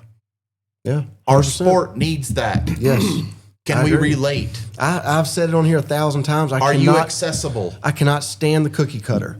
I understand why it's that way, but that's why I love RCR so much, is because it's a group of, in my opinion, a group of non-cookie cutter guys that are badass dudes that say it like it is, here to win, and if you don't like it, got something for you. I mean, it's just what it is. I don't know how to say it any other way than just the way that I feel. Yeah. And, sometimes I get in trouble, but Well, nothing great ever came without a little bit of risk. yeah, You know? that's right. Well, what? So you got practice or qualifying Friday, Practice and qualify. 7:59 It's qualify like time. 12 to 5 is open practice for everybody, and then 5 to 7 is modified only. And you got to be across the scales by 7 o'clock, or you don't get to qualify. 6:58 cars start getting pushed towards the scale. It's cool because during the show, there were cars that didn't. If you're not, because we always clarify at the drivers' meeting. So this is the start. This is the first race this This weekend's the weekend. opening Yeah. 200 lapper. Yep. So You better have your shit dialed in, I'm boy. good. I'm doing all I can. Okay. You know, when people say that to me, you know what I say? I'm going to do the best I can. Okay, I just That's making all I sure can do. you. Do I the mean, best you're I at the podcast right now too. See, people are saying, "Oh, they should be at home working right, on well, their." on but the he flip- thought- No, but do you get that? Though? I do. But on the flip side of that is, and I told it, Chris Weaver came by the shop yesterday. We did a little interview. When we were getting ready for the Clash weekend, Right. it really throws a monkey wrench into our whole off season, because normally what we do is we put our Bowman Gray cars. This is what we do. We put our Bowman Gray car in the corner, and we start working on our smart cars, because our first smart race is 1st of March. Our first Bowman Gray race is end of April. So those cars can kind of sit here for a little while we work on this. Well, now we got the Clash. So now the modifieds have to be ready by the 1st of February. Then they sit in the corner till end of April. Well, they were ready. All of our stadium stuff was sitting there ready to go. I remember that. We Jamie was didn't telling me run about that. We didn't run the So Clash. the car's done. So the cars we still got them, fluffing them and Yeah, going your over car's them and all that fresh, stuff. too. But those, we stripped it down completely and went through it. And a lot of guys do that every year. We don't. Some guys will tell you that you have to. You know, you don't. If everything was good, everything's fresh, and nothing's. Why do I need to tear my brake lines and my wiring out of my car just to put it right back in, right? But this year, sometimes that causes more problems. it does. So I like going into this year, I am not that I'm worried, but there is more of a concern because this car was stripped down. Where last year the car got a couple new body panels, got the motor and transmission rear end freshened up, and then we hit the track and I led 203.5 laps. Till I didn't win. But there is that little concern because it was stripped all the way down. But everything's pretty. So pretty why wouldn't solid. you go shake it down at Caraway or something? Because we've been racing every weekend up until now. Okay. We've run a smart race every weekend. Yeah. And the weekend we didn't run, I ran the PSR house car for Phil at Caraway. So I've run every weekend. Yeah. The only weekend we had off was it Easter weekend? Yep. No, we ran Dominion on Easter Saturday. Yeah, that's right. And then we went to the beach for a week. Yeah. We went to Florida that week Yeah. after that. And Jamie and the guys all stepped up and got But, their car ready. but typically, you don't go over there all through practice, for the month leading up. the only thing you just go over a Friday. we go if dial it in, if qualify. time allows and if the resources allow, we'll go over there on that Thursday night practice the week before the event just to shake the car down. Right. I was talking to Brandon Ward. He said, we'll show up Friday. You get to practice all day Friday. Yeah. If I wasn't running other series, would I go over there? Maybe. I just don't know But- as many laps as you've turned there. Well, and- not just that. It's the And the track is car. going to be so much different. Yeah. It's going to be 90 degrees, Yeah. and there's going to be a total of 100 cars Yeah. on the track versus 20 cars the last several weeks that they Dude, do all I'm that testing excited. stuff. Yeah. Stadium, baby. It's here, man. You gonna put them on the dash? What now? You gonna put them on the dash? You don't have to over there. Huh? You don't. You have better. To. You don't have to. It ain't that kind of. To me, that's not. I always thought you threw it over your shoulder until I heard your put them on the dash. The thing about Bowman Gray is, and we was talking about this with Chris Weaver. Yes, you have to get after it, right? But it's the mentality of knowing what this race is about. Okay, twin 25s. Yep, you can put them on the dash because all you're doing is running off tires. I'm just glad I got you saying it. Put them on the dash. All you're doing is it's about qualifying, hopefully get on the pole or the front row and try to get out front for 25 laps and drive it in the ground. That's Yeah. But This them race- 200 lappers. This race is about your car has to be good. There's no, like you guys coming in 3 or 4 times for a pit stop and tires, and there are guys that might pit. But for the most part, if you're leading a race and your car's pretty good, you're not pitting. And that's what happened to me last year. Is I sat on the pole and I led 202 laps. And Brandon had put tires on and moved me out of the way on the very last corner. But for the most part, it's about What are you gonna do? keeping, what do you mean? You're gonna lead every lap and, My plan is to sit on the pole and lead every lap. and not pit. Yeah, that's the plan. Yeah. It worked out perfect for Brandon last year. He was able to pit. He was able to utilize the cone, caught some cautions at the right time. and was able to make that ground up. That's a rare So instance. it was. though. It was. Everything fell in line It for fell that in line. decision to work, and it Yeah, ended up being and a it great did. call. It was a great call. And his move on Burt going into 3 was a I good think move. we had that weekend. I think I was there for that race. It- Were you? actually. It was a good professional driver move. Yeah. There's a lot of drivers. And I told him, I congratulated him. Yeah. And I said, look, when I do it back in the Right. same fashion, Right. don't get mad. He said, I won't. Right. And that was that night right there. Mm-hmm. When I won my 100th race. Brandon qualified on the pole. I qualified second. And I moved him. Yeah. And after the race, he congratulated me. Right. And I don't have a problem He's with a that. good racer. He is. I don't have a problem Brand's with a that. real good racer. I don't have a problem with that. I think you're going to see both Slate and Riley get their first wins this year. Yeah, they should. They should. I think that there's going to be. I've already got in my head who's going to win the dumbass titles. Those are always pretty easy to give out. Who's the P1 on that one? Let's don't talk. I'm just so retired. Well, don't even want to give them the satisfaction. I don't hold a They steering know wheel. who. Listen, they're smiling if they see this because they know who they are. They know who they are. Their ears are ringing right now. Yeah. I will say this. So I started in 95, 96, 97, 98. I ran 3 years before I won my first race. So this is Slate's third year. Technically, His third year. So we'll see. I hope so. Him and Riley both are fast enough, and in the right circumstance, they'd already Slate, both of you them. better Agreed. put them on the dash, boy. Agreed. Yeah. There's listen, I've been over there before and seen a guy show up for the very first race, the very first time he's ever been there in a modified, and finished 14th, and they drew 14th, and he won his very first race he ever ran at Bowman Gray. Because he started on the pole. Daniel Dye. Yeah. Daniel Dye showed up I in a was just getting sportsman ready to say, car yeah. and won the race because Yeah. everything lined up perfect. Slade has been in that slush zone, same as Riley, Yeah. that I was in. You finished 8th, and they draw 16th. Then you finish 10th, and they draw 8th. And you just miss it. I missed it for 3 years. And then in 1998, I won 2. 1999, I won 3, and I was the youngest champion at 23 years old. Yeah. So it just, Right. it's you have to, if you're going to be, and me and Jamie have talked about this, and in the last several years, it showed. If you're going to contend for a championship and you're going to contend for the most wins, you've got to be able to qualify. Right. And you've got to be able to put it on the pole because there's so many twin 25s. Right. In 24, we had 6 poles and 6 wins. Mm-hmm. Last year, we had 5 poles and 5 wins because we've put a lot more focus on our Right. qualifying. Because if you're yeah. going to win races and win championships, You got to. you got to be able to get on the important. pole in them twin Right. 25s. Yeah. And for Riley and Slate, I mean, that's hard. And You know, and- you're going up against me and Lee and Right. Tim and Jonathan and Brandon and all these guys that have been doing this their whole lives. All right. And you tell a kid, a 17-year-old kid, all right, you get 1 lap. Right. Go ahead. Right. Dude, that's tough for me, and I've been doing it my whole life. Right. There's nothing harder than qualifying at Bowman Gray Stadium All right. because 1 slip is 5 positions. And you Right. get 1 shot. It ain't like on the Smart Tour where you blow the first corner on lap 1 and you say, all right, next lap I'll make it Right. up. Yeah. Right. Nuh-uh. Yeah. You come out green, checkered, that's it. Right. So it's tough. But I feel like they will too. I feel like Riley and Slade will both get their first win. Do I we? hope. Where was What's wrong? our trophy stand? We moved it. Oh, it's back behind you. Back here.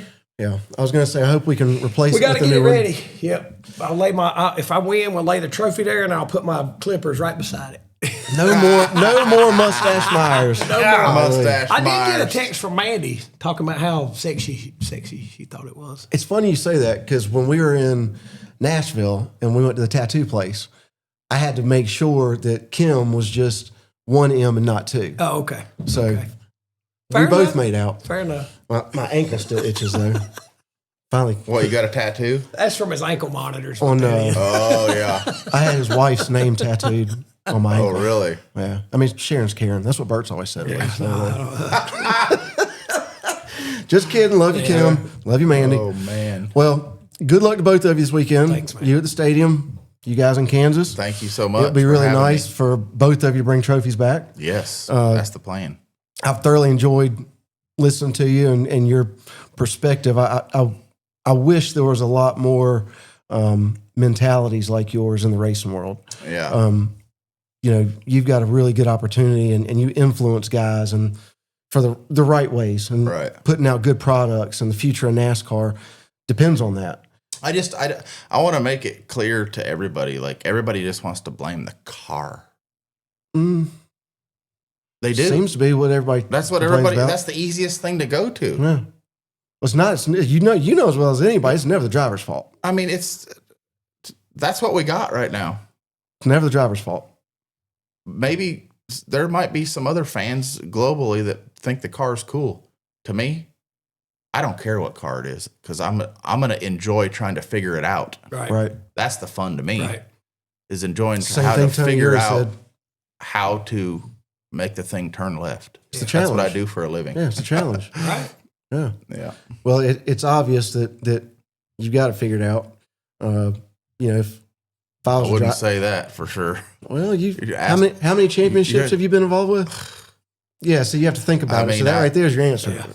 I got 3 as a crew chief and like 7 as a car chief or crew chief altogether. It's been a good ride. Yeah, I mean, I appreciate sure. your being humble, but the truth of the matter is, you got to figure it out. You're pretty damn good at what you do. Yeah, Your results speak for it. I don't You might feel not like say that. it, but if I ask Bert, "Are you good?" He's gonna be like, "Hell yeah, I'm good." Well, Yeah. no, John Dale called me and we did an interview on the phone, and he said, "What makes you excited about the opener?" I said, "Well, I'm pretty good at it, and it's fun. Yeah, It's fun. Yeah. That's what it's supposed to Right. be. It's fun. And when you're good at it, and it's something you enjoy doing, that's even more fun. I mean, You It's know? my So- favorite thing to do. that's what you wake up is for. be a crew chief. Right. Like, I And love my it. favorite thing is to drive. I just want to drive. You might hear me bitch every now and then, but guess what? I wouldn't want to be doing anything else. Well, you're bitching because you care, Yeah. and because perfection hadn't been reached. Yeah. So nothing wrong with that. Well, hopefully we can have a new trophy in here. I hope so, Maybe man. If you- we both have trophies after this week and we're both coming back in here, we're going to talk about it. I'm All down. right. I'm down with that. Down we deep. both get That's them. fine with I'm me. down with that, Right. and the party that went on thereafter. Yeah. We can Videos talk are about welcome. it. Yeah. Well, if we both win, I'm calling Bert when we land and I'll end up where he's at. Sounds good. All right. They'll probably. What's your late night? Well, I don't want you to say that. We don't really have, we don't do Waffle House or anything No. like that. There ain't nothing going on around here anymore. There used to be. Yeah, they roll up the sidewalks early. Yeah, But they do. typical Bowman Gray is we stand around there and the fans come down and we sign autographs and talk racing. And Yep, next it's a thing you good know, time. it's 1:00 and we go home and Kim will make me a ham, egg, and cheese sandwich. And yeah, That's it's it. cool. No, it's a good time even after the race. Just bullshit. And Yeah. Yeah, Well, that's what That's makes what's fun Bowman Gray about- what it is. yes, is exactly. how, and I'm gonna go back to the question you asked him, and it's a double question it's a double answer. What would make NASCAR more successful? In my mind, is make the drivers more accessible. right. But the way that some of the drivers behave like cookie cutters, do you want them? Fans are not going to appreciate that. No, they're going to have. that's they a double. It pisses them off. Right. But if you're at Bowman Gray Stadium and you can sit in the beer garden and have a couple beers and watch all the races and go down after the race and talk to the drivers and that's what makes people like. what it is. That's what Right. makes racing what it is. Right. Is the interaction. I can watch any sport on TV and watch Tom Brady win the Super Bowl. But what if I got to go in the locker room? Well, that's why NHRA is so popular. Right. What if I got Yeah. to go Because in the of their locker room accessibility. after they won the Super Right. Bowl? Dude, are you serious? Yeah. To go and maybe get my picture with Tom Brady? Yeah. You know what I mean? Now listen, I would love to meet Tom Brady. Okay, he's one of on my list that I'd love to meet. Mm-hmm. I'd love to meet Tom Brady. Do you know what kind of strings I'd have to pull and the things I would have to do and the There's so favors many I would? gatekeepers to Oh get to my him. gosh! Can Yeah. you imagine what it would take for me to get Yeah. to Tom Brady? But when you think about a fan in the stands at Bowman Gray Stadium, that thought never crosses their mind mind, about 'cause they're going gonna into get right pits down in to there. see one of the drivers. We're going, baby. See you in the Yeah. pits. Yeah. That's what makes it special. Yeah. That's what makes it special, especially if there's an altercation. Yeah. That one of my fans, if I get into it with somebody and they want to come down there and let me know how they feel about that guy. You get that? You guys get Every that? time, yeah, of course we do. Of course we do. I hope you put him over the guardrail next week. Well, I'd love to be able to say that to a driver on TV that I see on Sunday. My favorite driver gets moved out of the way, and I want to go and here's you the flip, imagine? Here's the flip side of that.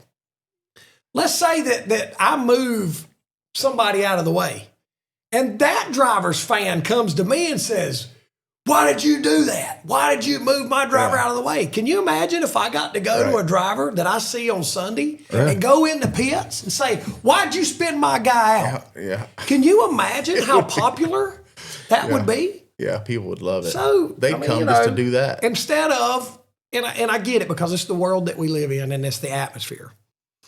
The only way that fans, and it's getting better. When they had the thing at the Coliseum before the Clash, and there was a bunch of Cup drivers there signing autographs and meeting people, that's what it takes. Mm-hmm. But when you go to the racetrack, the only thing you get is seeing them drive away on the back of a golf cart.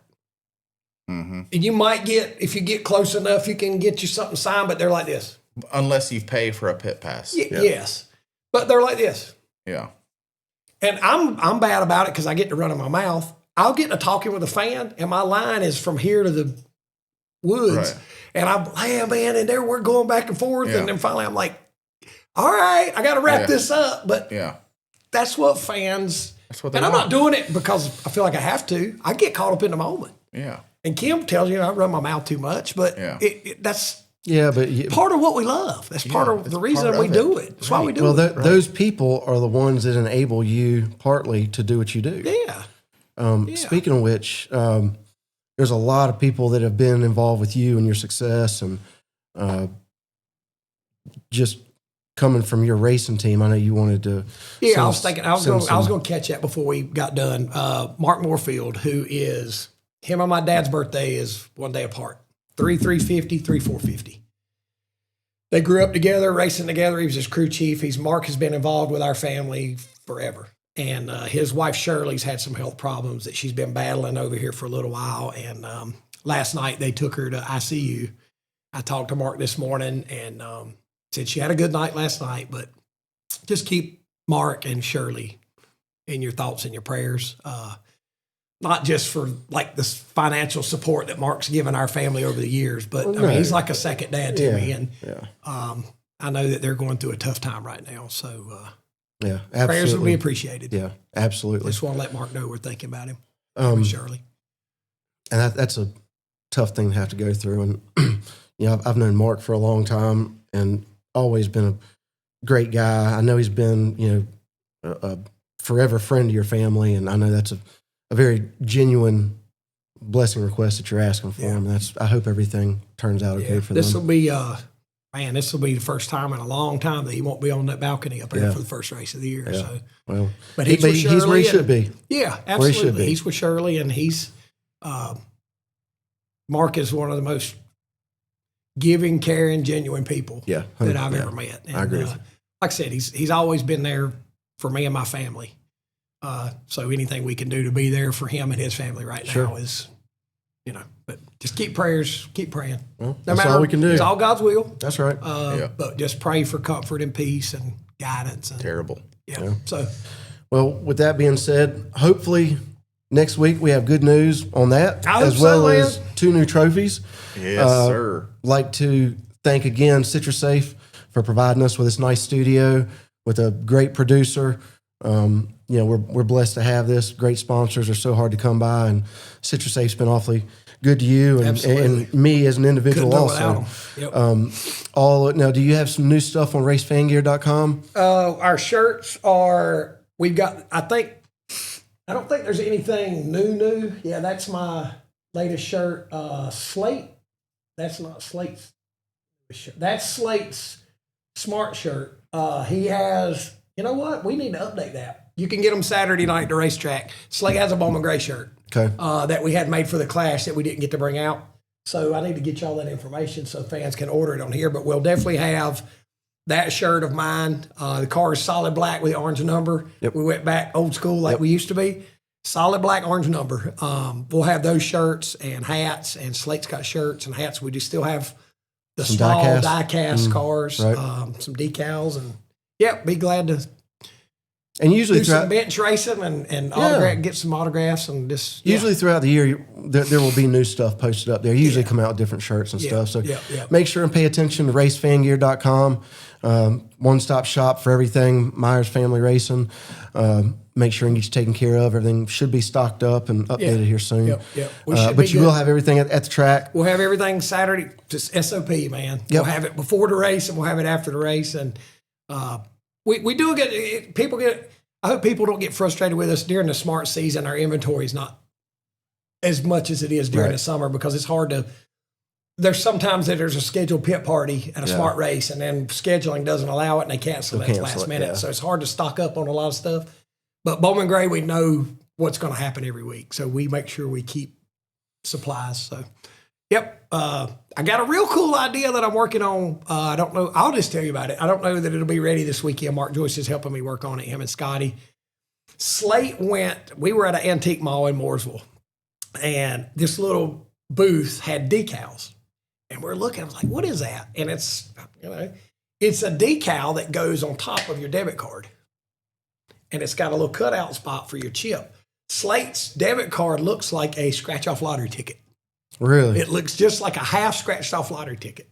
So really? So when you go and you, I don't want to send a picture of Slate's debit card, but they don't have the raised up numbers on them anymore. Right. The numbers are They're just all printed flat, on the back. right. So the front is slick. You can put a decal on. We were somewhere and he handed it the debit card. It looks like a scratch-off, and the lady's like, so I'm trying to get some decals of like what my hero card looks like. Right. As a decal for your debit card. So you can have a You got to have debit it. card. Is it like super thin vinyl? Yeah. It's just not really. It's just regular. And I asked Slade if it would still. He said it still inserts. It's got the tap works and the insert.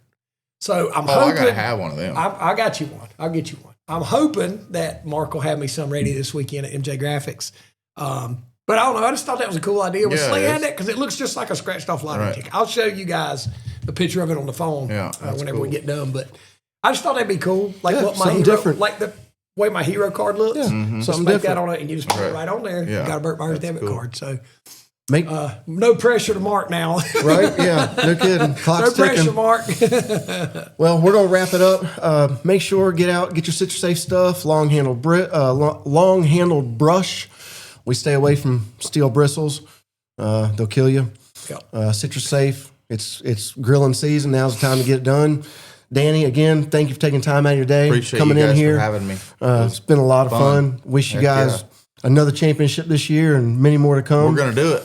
I hope so. Love to see 2 championship trophies in here one day. yeah. That'd be pretty cool. So, all right. If we do, we're gonna have a Dirty South party. There we go. Sounds I good like to me. that. I like good to that. me. Might have to get some new shirts printed up for that. Yeah. That'd be all right. Well, we're going to want to make sure qualifying is at 7.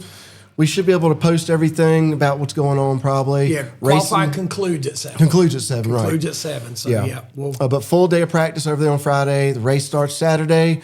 Get your Burt Myers, Slate Myers, Jason Myers stuff. Get it on. Get to the track. Save your seat. Cheer hard. Cheer loud. Don't throw anything. And, hope to see you in Victory Lane. Hope so, man. That's the plan. Until next week, maybe the week after. Just depends.